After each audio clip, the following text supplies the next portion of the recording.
J'entends souvent. Il m'a tapé? Je l'ai tapé moi aussi. Il m'a mordu?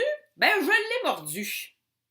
Est-ce la meilleure façon d'enseigner à un enfant qu'un comportement est inacceptable? Et surtout, est-ce la meilleure stratégie pour lui enseigner quels sont les comportements à adopter lorsqu'il veut exprimer quelque chose? Hmm. Je suis Mélanie Bilodeau, psychoéducatrice spécialisée en périnatalité et petite enfance. Alors, l'objectif, c'est de garder en tête que nous sommes des modèles pour les enfants. Alors, ils nous observent, hein, ils répètent exactement ce qu'ils voient dans la vie de tous les jours, ce qu'ils observent. Donc, c'est sûr que si on passe nos journées à crier, à lever le ton lorsqu'on s'adresse à l'enfant, mais il va répéter ce comportement-là. Hein? Alors, si on lui dit « Arrête de crier! » ben, c'est sûr qu'il va nous crier après lui aussi. Hein? Donc, on se doit d'être cohérent entre ce qu'on demande à l'enfant et le comportement qu'on adopte nous-mêmes.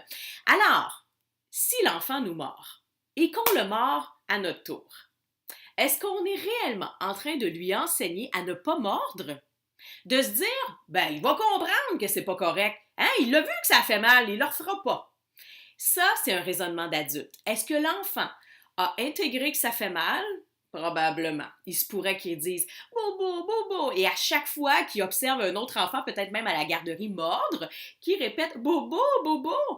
Mais est-ce que ça va vraiment faire en sorte qu'il va cesser par lui-même le comportement? Probablement pas.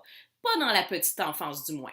Je pense surtout aux enfants entre 18 mois, 3 ans, 3 ans et demi. C'est surtout à cet âge que les enfants vont taper, vont mordre, vont pincer.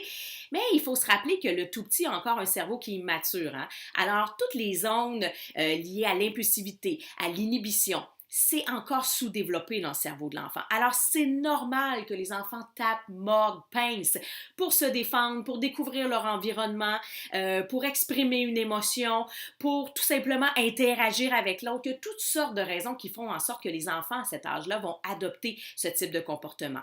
Mais surtout, il faut se dire que nous sommes des modèles pour les enfants. Alors, si on le tape, bien, on a de très fortes chances que l'enfant nous tape à son tour. Un, pour se défendre, mais aussi parce qu'on lui a enseigné que c'était correct de taper. L'autre chose, c'est que l'enfant va probablement pleurer si on le tape ou si on le mord. On peut être tenté de se dire, regarde, ça lui a fait mal, il a compris. Il a surtout compris qu'il était trahi par la personne en qui il avait confiance. Alors, se faire taper par son parent, se faire taper par un grand-parent, par une éducatrice, peut-être même par un grand frère ou une grande sœur, ça fait mal en dedans. Imaginez que vous vous faites taper par votre conjoint ou par quelqu'un en qui vous avez confiance. Ça vous blesse, vous vous sentez trahi. Alors, c'est exactement la même chose pour le tout petit. Si on le tape, on le mord, on le pince, on est en train, en quelque sorte, de brimer le lien de confiance qu'il peut avoir vis-à-vis nous. Donc, on se doit d'être des modèles pour eux. Il y a toutes sortes de façons d'enseigner à l'enfant à adopter un comportement qui est différent. On peut prendre sa petite main, lui enseigner que c'est doux, doux, en lui montrant quel est le bon comportement à adopter. Chez les enfants un peu plus vieux, vers 3 ans et demi, 4 ans, on peut leur enseigner à nommer leurs émotions. On peut se retirer dans un espace pour aller retrouver le calme, pour enseigner à l'enfant justement qu'il y a d'autres façons d'exprimer ses émotions et d'exprimer ce qu'il souhaite, d'exprimer ses besoins.